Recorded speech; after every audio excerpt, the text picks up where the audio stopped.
Assalamu alaikum. Alaikum salam. Assalam means peace.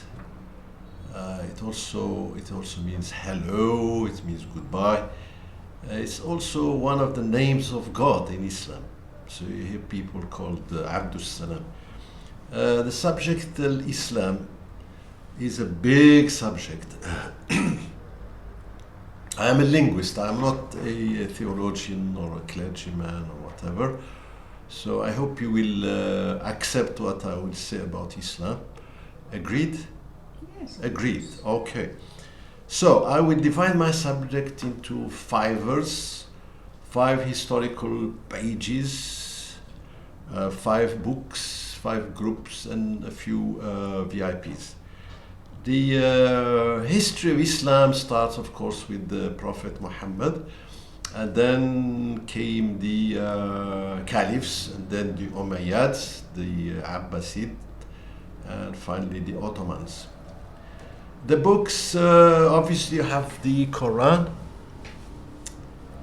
the holy book of the Muslims, which was translated into maybe dozens, maybe hundreds of translations, like this one. I prefer the translation by Marmaduke Pickthall. Why? Because Marmaduke Pickthall is an Englishman who's at the same time a Muslim and who translated the Quran into Shakespearean English. But he defended himself. He said, this is not the Quran. This is just the meaning of the glorious Quran, because the Quran is a symphony that drives people into ecstasy. Also, there are some very interesting books, critical books, written about the Quran, like this excellent book by French Dr. Maurice Bucaille, La Bible, le Coran, la science. It's a very interesting comparison between the holy books and science. He's a psychiatrist, or rather a surgeon, sorry. After the Quran, you have the Sunnah or Hadith. This is an excellent one by Imam Malik. It's called Muwatta Imam Malik. So the Quran, the Hadith. You have also the Ibn Ishaq, and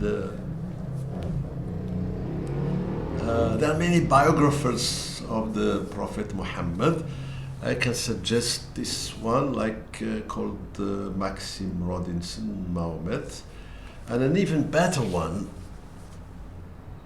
La vie de Mahomet par Virgile, an excellent one, or maybe an even better. No, this is just mine, The Life of the Prophet. It's not better, so I prefer Virgile. So trying to be objective, I'm not relying just on Muslim writers, but also on non-Muslim writers. After the Quran and the Sunnah of the Prophet, you have, for the Shia Muslims, you have Nahj al-Balagha by Imam Ali. You have also Fiqh, and this is an excellent book by Ibn Rushd. Not myself, this is the big philosopher, theologian, etc. Bidayat al-Mujtahid wa Nihayat al-Muqtasid. He was not just a clergyman, but also a philosopher. Well, the groups of Islam are essentially the Sunnis, who number 90% of the Muslims. Then you have 10% of Shias and 1% of the Khariji people. Differences in many things. Now, talking about the Prophet, maybe you remember what I said about the 100 by Michael Hart. He says that my classification of Muhammad as a top in mankind's history may come as a surprise to many. So it's in page 3. Difficult to find page 3. Please bear with me. Page 3. Anyway, he says, you may be astonished. Okay, he says, my choice of Muhammad to lead the list of the world's most influential persons may surprise some readers and may be questioned by others. But he was the only man in history who was supremely successful on both the religious and secular level. So this is the testimony of Mr. Michael Hart about the Prophet Muhammad. I talked about Pickthall in what concerns the Quran, the beauty of this, the language of the Quran that drives people to tears and ecstasy. In fact, the life of the Prophet was very harsh. His life was in danger. He faced many challenges, one by his own people in Mecca who tried to kill him, and a bigger one when he moved to Al-Madinah and had to face the biggest rabbis of the Jews. And he challenged them by saying, "My name is in your book." And that's a big, big challenge, much bigger even than the threat to his life.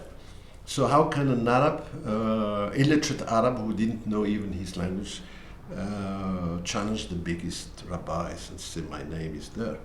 But actually it's there. So this is a copy of the Torah, and on page 967, what do you find? Hibda Kholle Hagwayim, the most praiseworthy of all the nations.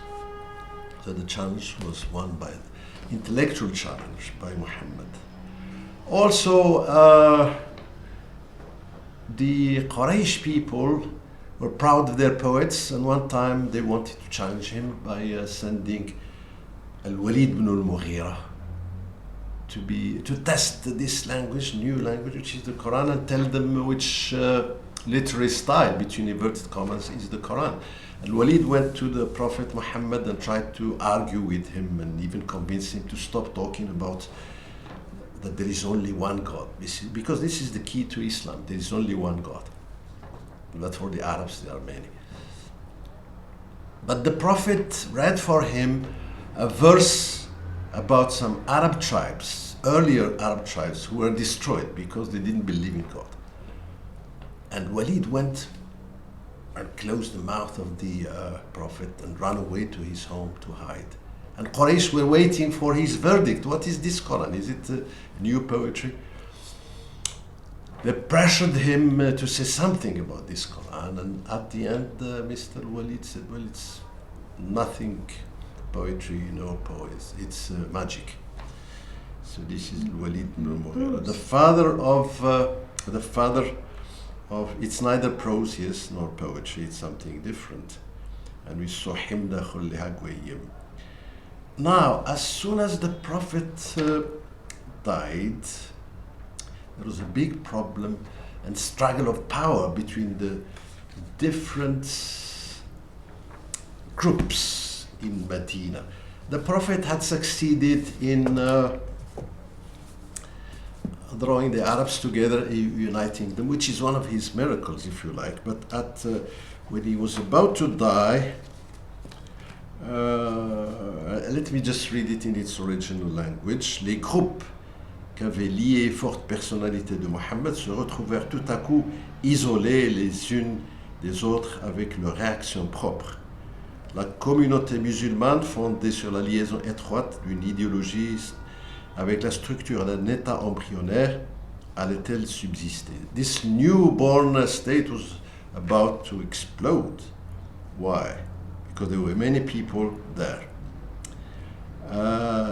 Il n'était pas difficile de prévoir que la mort du maître allait libérer les puissantes tendances anarchiques de la société arabe. Les Bédouins allaient renier l'islam et secouer la tutelle de Médine. Les Juifs allaient relever la tête. Les prophètes de Yamama et d'ailleurs allaient essayer de recommencer leur compte l'aventure de Mohammed. Il fallait un noyau solide pour reprendre en main et continuer l'œuvre, sans quoi tout était perdu. One of the miracles of Prophet Muhammad is that he succeeded in uniting the Arabs and giving them some discipline. The Arabs never liked any discipline. But after his death, there were at least 4 groups fighting for power. The Ansar, the Muhajirin, Ahlul Bayt, and Quraysh. And even according to Michael Hart, there was one man, strong man, who avoided the explosion. It was Umar ibn al-Khattab, when he decided that Abu Bakr should rule. Of course, some Shia people will say, well, Ali was more entitled to rule. He's the knowledgeable person. Well, let us listen to Ali himself in his book called Nahj al-Balagh, on which the Shia people rely after the Quran. What do we find in Nahj al-Balagh on page 177? For the Shia, Omar betrayed and he's the enemy of Ali. But let us listen to what Ali says about him. Omar was going to lead an army himself, but Ali dissuaded him from doing so by saying, if you lead the army yourself and get killed, the Muslims will have no barriers to defend their land, and they will find no reference to go to. He was keen on protecting Omar ibn al-Khattab. On another instance, Ali ibn Abi Talib says about Omar ibn al-Khattab on page 306. 306, yes. This is actually by Sharif al-Rida and compiled and reviewed by Muhammad Abdu. When Omar ibn al-Khattab was killed, Ali ibn Abi Talib said something like this. He said, ذهب نقي الثوب قليل العيب أصاب خيرها وسبق شرها أدى إلى الله طاعته واتقاه بحقه رحل وتركهم في طريق متشعبة إلى آخره. That is, according to Ali ibn Abi Talib, Umar ibn al-Khattab left this world clean. And he had a few shortcomings, but he was a great man. Now, as far as fiqh is concerned, I prefer this book, not because it bears my name, Ibn Rushd, but because this is a great man. He compiles all the Sunni madhabs, Maliki, Shafi, Hanbali, etc. But he gives his own madhab, which is usually much easier to follow. And you read here, أما بعد حمدا لله بجميع محامده والصلاة والسلام على محمد رسوله وآله وأصحابه فإن غرضي في هذا الكتاب أن أثبت فيه لنفسي على جهة التذكرة من مسائل الأحكام. It was just a personal attempt, but it was a great book. So this is a fiqh. Of course, you have philosophy, and again, Ibn Rushd is one of the leading philosophers of Islam. He also influenced Christians and Jews. Well, now let us just move to some non-Muslim VIPs, starting with a Jew converted to Islam, and he wrote this book called The Road to Mecca. His initial name was Leopold Weiss. He says something very interesting on page 96. He blames his own people, original people, the Jews, for making another nation suffer while they themselves had suffered previously at the hands of the Nazi Germans. So what does he say on page 96? In fact, something intelligent. Yes, he says, how strange I thought that a nation which had suffered so many wrongs in the course of its long and sorrowful diaspora was now in single-minded pursuit of its own goal, ready to inflict a grievous wrong on another nation. He says that maybe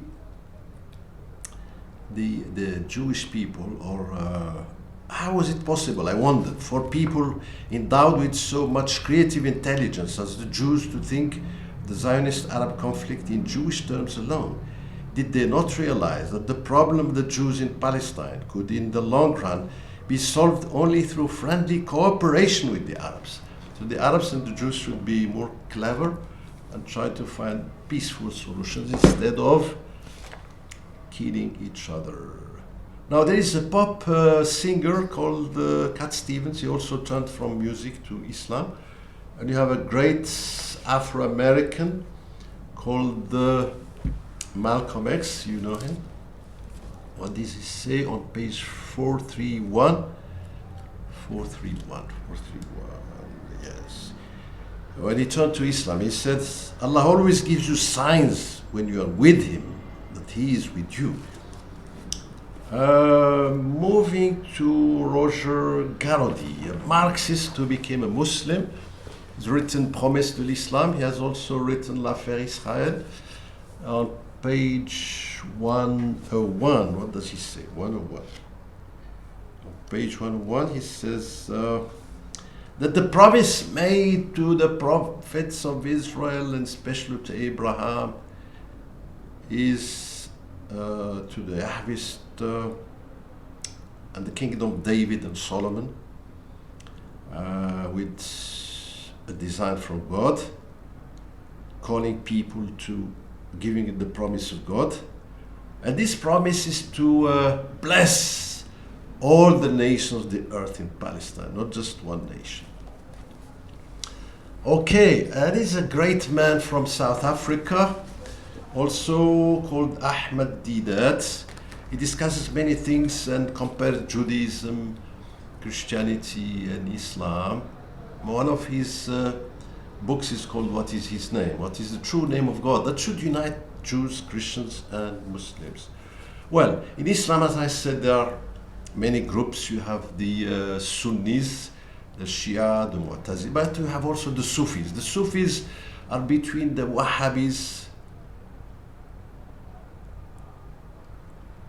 and, well, they are the opposite of the Wahhabis. The Wahhabis are theologians, the Mu'tazilites are philosophers, but the Sufis say we don't need much theology or much philosophy. We want the unity with God. Great. But some of them go too far in their unity with God, and some of them end up just like Meher Baba, which is something very serious. Anyway, I have to end with, sorry if it was too long. I have to end actually with the dark page in the history of Islam. So you have the Prophet, the Caliphs, the big empire and civilization in Andalusia, etc., and Baghdad culture. Unfortunately, nowadays, the people are starving in Gaza. I'm sorry to end with this dark page. Shukran.